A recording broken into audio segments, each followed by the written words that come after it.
പ്രതിപക്ഷത്തിന്റെ വാദങ്ങൾ സത്യമാവുകയാണ്. ഈ കഴിഞ്ഞ തെരഞ്ഞെടുപ്പ് കാലത്ത് ഏറ്റവും അധികം ഉയർന്നു കേട്ട ഒരു വിവാദമായിരുന്നു CPM-BJP ബന്ധം എന്നത്. CPM-BJP ബന്ധം എന്നതിന് അപ്പുറത്തേക്ക് അത് പിണറായി വിജയൻ BJP ബന്ധമെന്നും വ്യാഖ്യാനിക്കപ്പെട്ടിരുന്നു. പിന്നീട് തെരഞ്ഞെടുപ്പിന് തലേ ദിവസം EP ജയരാജൻ നടത്തിയ ചില വെളിപ്പെടുത്തലുകളെല്ലാം തന്നെ ഈ ബന്ധത്തിന് ആക്കം കൂട്ടുകയും ചെയ്തിരുന്നു.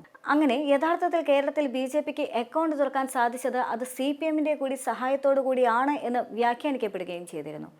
ഇപ്പോൾ വീണ്ടും പൂരവിവാദമെല്ലാം തന്നെ കത്തി നിൽക്കുകയാണ്.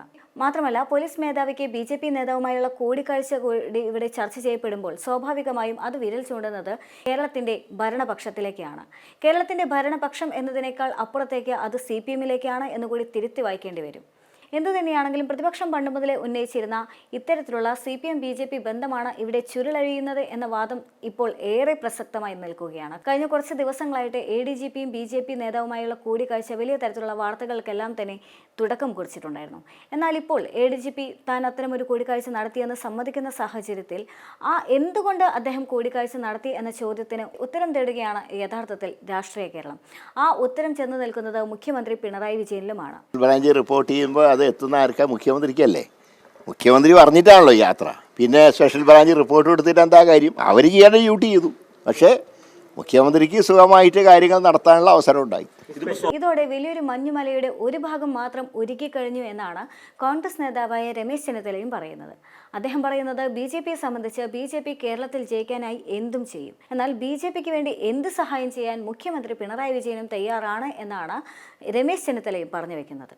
കേരളത്തിൽ നടക്കുന്ന ഭരണത്തിന്റെ കൊള്ളരുതായ്മകൾ, അഴിമതികൾ, അതിൻ്റെ ഒരു അറ്റം മാത്രമാണ് പുറത്ത് വന്നിരിക്കുന്നത്. ഒരു മഞ്ഞുമലയുടെ അറ്റം മാത്രമാണ് പുറത്ത് വന്നിരിക്കുന്നത്. ഇനിയും ധാരാളം അഴിമതിയും കൊള്ളകളും ഇനിയും പുറത്തു വരാനുണ്ട്. അതിനും വരും ദിവസങ്ങളിൽ പുറത്തു വരികയും ചെയ്യും. പൂരം കലക്കിയതുമായിട്ട് യഥാർത്ഥത്തിൽ ഇത്തരമൊരു പ്രശ്നമെല്ലാം തന്നെ ഉദിക്കുന്നത് ഇടതുപക്ഷ MLA ആയ PV അൻവറിന്റെ ചില ഫേസ്ബുക്ക് പോസ്റ്റുകളിൽ നിന്നാണ്, അദ്ദേഹത്തിന്റെ ചില തുറന്ന പറച്ചിലുകളിൽ നിന്നാണ്, അദ്ദേഹത്തിന്റെ ചില കുത്തിയിരിപ്പ് സമരങ്ങളിൽ നിന്നുമാണ്. അതിനുശേഷം അദ്ദേഹത്തിന്റെ വാദങ്ങളെല്ലാം തന്നെ ഏറ്റെടുത്തുകൊണ്ട് മുൻ മന്ത്രിയും പിന്നീട് തൃശൂർ ലോക്സഭാ മണ്ഡലത്തിലെ LDFന്റെ സ്ഥാനാർത്ഥിയുമായിരുന്ന VS സുനിൽകുമാർ കൂടി രംഗത്തെത്തിയതോടെ ആ ആരോപണങ്ങളെല്ലാം തന്നെ കൊഴുക്കുകയായിരുന്നു. യഥാർത്ഥത്തിൽ തൃശൂർ പൂരവുമായി ബന്ധപ്പെട്ടുള്ള വെളിപ്പെടുത്തലുകൾ പ്രത്യേകിച്ചും PV അൻവറിന്റെ ഭാഗത്തു നിന്നാണെങ്കിലും അതുപോലെ തന്നെ VS സുനിൽകുമാറിന്റെ ഭാഗത്തു നിന്നുണ്ടായ വെളിപ്പെടുത്തലുകളാണ് ഇപ്പോൾ വീണ്ടും ഇടതുപക്ഷ രാഷ്ട്രീയത്തെ പ്രതിസന്ധിയിലാക്കുന്ന തരത്തിലേക്ക് വളർന്നു നിൽക്കുന്നത്. എന്നാൽ ഇപ്പോൾ ഇത്ര വലിയ വിവാദങ്ങളെല്ലാം തന്നെ കൊടുമ്പിരി കൊള്ളുന്ന സാഹചര്യത്തിൽ സുനിൽകുമാർ ഏറ്റുപറയുന്ന ഒരു വസ്തുതയുണ്ട്. അദ്ദേഹം പറയുന്നത് തന്റെ വാദം അനുസരിച്ച് ഒരു കക്ഷി അത് RSS ആണ് എന്നാണ് താൻ വാദിച്ചത്. ആ വാദം ഇവിടെ ക്ലിയർ ആയിരിക്കുന്നു എന്നാണ് അദ്ദേഹം പറയുന്നത്. സ്വാഭാവികമായും മറ്റൊരറ്റത്ത് അവിടെ പോലീസുകാരുണ്ടായിരുന്നു എന്നുള്ളതും യാഥാർത്ഥ്യം തന്നെയാണ്. ആ വാദം യഥാർത്ഥത്തിൽ PV അൻവറിന്റെ ഭാഗത്തു നിന്നുമുണ്ട്, സുനിൽകുമാറിന്റെ ഭാഗത്തു നിന്നുമുണ്ട്. ഇനി PV അൻവറിനെയും സുനിൽകുമാറിനെയും മാറ്റി നിർത്തി കഴിഞ്ഞാൽ പൂരം വിവാദം ഉണ്ടാക്കിയത് യഥാർത്ഥത്തിൽ പോലീസ് സേനയാണ് എന്നുള്ളൊരു ആക്ഷേപം തുടക്കം മുതലേ ഉണ്ട് എന്നുള്ളതാണ്. അങ്ങനെയാണെങ്കിൽ സ്വാഭാവികമായും ഉയർന്നു വരുന്ന മറ്റൊരു ചോദ്യം എന്നത് പോലീസുകാർക്ക് മാത്രമായിട്ട് അത്തരമൊരു സാഹചര്യം ഉണ്ടാക്കാനുള്ള സ്ഥിതിയുണ്ടോ? അങ്ങനെയാണെങ്കിൽ അതിന് ഉത്തരം നൽകേണ്ടത് പോലീസ് വകുപ്പ് കൈകാര്യം ചെയ്യുന്ന മന്ത്രി കൂടിയല്ലേ എന്നുള്ളൊരു ചോദ്യം കൂടിയാണ്.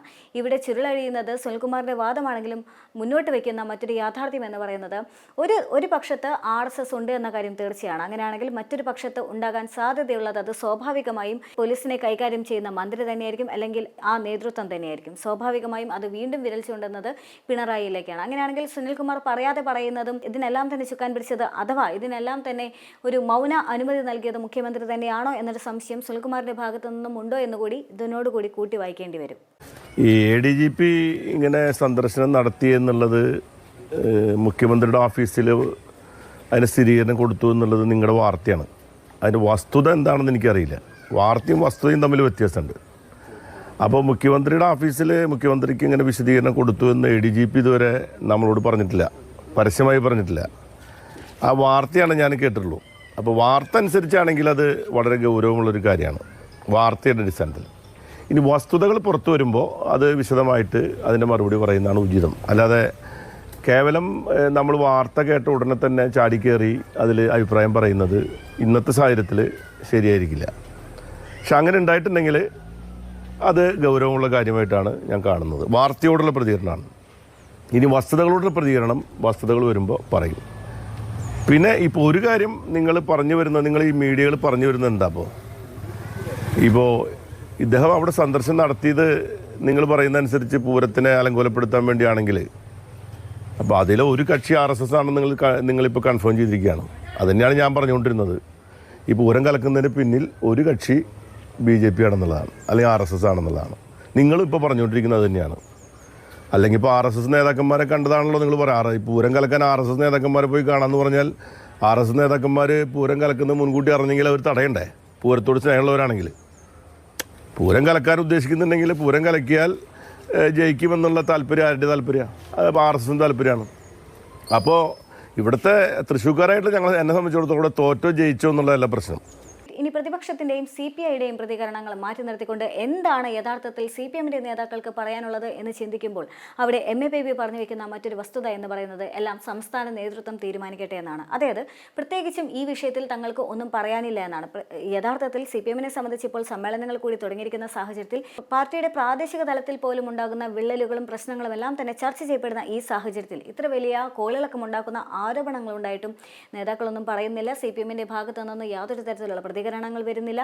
ഇതെല്ലാം തന്നെ സമ്മേളനങ്ങളെ എങ്ങനെ ബാധിക്കുമെന്നറിയില്ല. എത്തരം രീതിയിലാണ് ചർച്ചകളെല്ലാം തന്നെ മുന്നോട്ട് പോവുക എന്നുള്ളതെല്ലാം തന്നെ വലിയ ആശങ്കയുണ്ടാക്കുന്ന സാഹചര്യത്തിലാണ് MA ബേബി പോലും സംസ്ഥാന നേതൃത്വം തന്നെ എല്ലാം തീരുമാനിക്കട്ടെ എന്ന് പറഞ്ഞുകൊണ്ട് ഒഴിഞ്ഞു മാറുന്നത്. പിന്നെ പാർട്ടിയുടെ സംസ്ഥാന സെക്രട്ടറി സഖാവ് MV ഗോവിന്ദൻ മാസ്റ്റർ മറുപടി പറഞ്ഞതാണ്.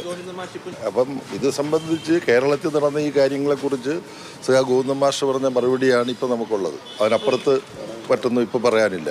തൃശ്ശൂർ പൂരവുമായി ബന്ധപ്പെട്ട് ഇത്തവണ ഉണ്ടായ അനിഷ്ട സംഭവങ്ങൾ അത് സംബന്ധിച്ച് അന്വേഷിക്കാനുള്ള സംവിധാനം കേരളത്തിൽ ഏർപ്പെടുത്തിയിട്ടുണ്ട്.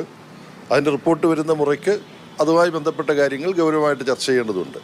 അവിടെ എങ്ങനെ കൈകാര്യം ചെയ്യുന്നു നോക്കട്ടെ. അവിടെ കൈകാര്യം ഗവൺമെൻറ്റും പാർട്ടിയും LDFും ഒക്കെ ഇത് കൈകാര്യം ചെയ്തുകൊണ്ടിരിക്കുകയാണ്. എന്താണ് യഥാർത്ഥത്തിൽ CPM നേതൃത്വത്തിന്റെ തീരുമാനം എന്ന ചോദ്യവും അവിടെ പ്രസക്തമാകുന്നതിനുള്ള മറ്റൊരു പ്രധാന കാരണം എന്ന് പറയുന്നത് EP ജയരാജന്റെ BJP നേതാവുമായുള്ള കൂടിക്കാഴ്ച യഥാർത്ഥത്തിൽ വലിയ കോളിളക്കം ഉണ്ടാക്കിയതിനെ തുടർന്ന് തന്നെയാണ് EP ജയരാജനെ കൺവീനർ സ്ഥാനത്ത് നിന്ന് നീക്കം ചെയ്യുന്നത്. സ്വാഭാവികമായും മുഖ്യമന്ത്രിക്കെതിരെ ഉയർന്നു വരുന്ന ഈ ആരോപണങ്ങൾ എങ്ങനെയാണ് ഇടത് രാഷ്ട്രീയത്തെ സ്വാധീനിക്കുക എന്നത് കണ്ടു തന്നെ അറിയേണ്ടതുണ്ട്. മാത്രമല്ല മുഖ്യമന്ത്രി പിണറായി വിജയനും EP ജയരാജനും ഒന്ന് തന്നെയാണോ എന്നുള്ള ചോദ്യവും അവിടെ ഏറെ പ്രസക്തമാവുകയാണ്. കാരണം EP ജയരാജനെ നിഷ്പ്രയാസം തൽസ്ഥാനത്ത് നിന്ന് മാറ്റാനായിട്ട് നേതൃത്വത്തിന് സാധിച്ചുവെങ്കിൽ പിണറായി വിജയനെ തൊടാനാകുമോ നേതൃത്വത്തിന് എന്ന ചോദ്യം അവിടെ ഏറെ പ്രസക്തമാണ്. കാരണം പിണറായി വിജയനെ സംബന്ധിച്ചിടത്തോളം പിണറായി വിജയൻ കേരളത്തിൽ ഇടതുപക്ഷത്തിന്റെ അഥവാ CPMന്റെ മുഖ്യമന്ത്രി മാത്രമല്ല എന്നതാണ് അതിനുള്ള പ്രധാന കാരണം. ഈ കേരളത്തിൽ ഇടതുപക്ഷത്തിന് രണ്ടാം തവണയും ഭരണം നൽകിയത് എന്ന് പറയുന്ന വലിയൊരു ക്രെഡിറ്റ് യഥാർത്ഥത്തിൽ പിണറായി വിജയനെ സംബന്ധിച്ചിടത്തോളമുണ്ട്. പാർട്ടി ഒന്നുമല്ലാതിരുന്ന സമയത്ത് പാർട്ടിയെ കൈപിടിച്ചുയർത്തിയ നേതാവ് എന്ന വലിയൊരു സ്ഥാനം യഥാർത്ഥത്തിൽ പിണറായി വിജയനുണ്ട്. മറ്റൊരു പ്രധാനപ്പെട്ട ഘടകം എന്ന് പറയുന്നത് പാർട്ടിയെ സാമ്പത്തികമായും അല്ലാതെയും സഹായിക്കുന്ന ഒരു നേതാവെന്ന പരിഗണനയും യഥാർത്ഥത്തിൽ പിണറായി വിജയനുണ്ട്. അദ്ദേഹം ഒരു പോളിറ്റ് ബ്യൂറോ അംഗം കൂടിയാണ് എന്നൊരു സവിശേഷതയുമുണ്ട്. അതുകൊണ്ട് തന്നെയാണ് അത്ര വലിയ ജനസ്വീകാര്യത ഇല്ലാതിരുന്നിട്ടും പലതരത്തിലുള്ള ആരോപണങ്ങൾ പിണറായി വിജയന് നേരെ വന്നിട്ടും പലതരത്തിലുള്ള അന്വേഷണങ്ങൾ പിണറായി വിജയനെതിരെ വന്നിട്ട് പോലും നേതൃത്വത്തിന്റെ ഭാഗത്തു നിന്ന് കാര്യമായ അനക്കങ്ങളോ അല്ലെങ്കിൽ താക്കീതുകളോ ഒന്നും തന്നെ ഉണ്ടാകാതിരുന്നത്. തെരഞ്ഞെടുപ്പിന് ശേഷം ജനവിധിയെ തുടർന്ന് വലിയ തരത്തിലുള്ള വിശകലനങ്ങളും പഠനങ്ങളെല്ലാം തന്നെ പാർട്ടിയുടെ ഭാഗത്തു നിന്നും വിവിധ മുന്നണിയുടെ ഭാഗത്തു നിന്നെല്ലാം തന്നെ നടന്നിട്ട് പോലും പിണറായി വിജയന് എതിരെ ആരോപണങ്ങൾ ഉയർന്നു വന്നിട്ട് പോലും പിണറായി വിജയന് താക്കീത് നൽകുന്ന തരത്തിലേക്കൊന്നും തന്നെ സാഹചര്യങ്ങൾ എത്തിയിരുന്നില്ല എന്നുള്ളത് പിണറായി എന്ന പവർ തന്നെയാണ് കാണിച്ചു തരുന്നത്. അതുകൊണ്ട് തന്നെയാണ് പിണറായി വിജയന്റെ മകളുമായി ബന്ധപ്പെട്ട കേസാണെങ്കിലും അതല്ല പിണറായി വിജയനുമായി ബന്ധപ്പെട്ട് നിൽക്കുന്ന ആരോപണങ്ങളും കേസുകളാണെങ്കിലും എല്ലാം തന്നെ ഇപ്പോഴും ഒരു മൂടൽ മഞ്ഞ് പോലെ തന്നെ അവശേഷിക്കുന്നത്. ഇപ്പോൾ ഈ BJP ബന്ധം ആരോപിക്കപ്പെടുമ്പോഴും പിണറായി വിജയൻ എന്തുകൊണ്ട് BJPയുമായി ഇത്തരം ഒരു ഇടപാടിന് കൂട്ടുനിന്നു എന്നൊരു ചോദ്യം പ്രസക്തമാകുമ്പോഴും അതുതന്നെയാണ് ഉത്തരം.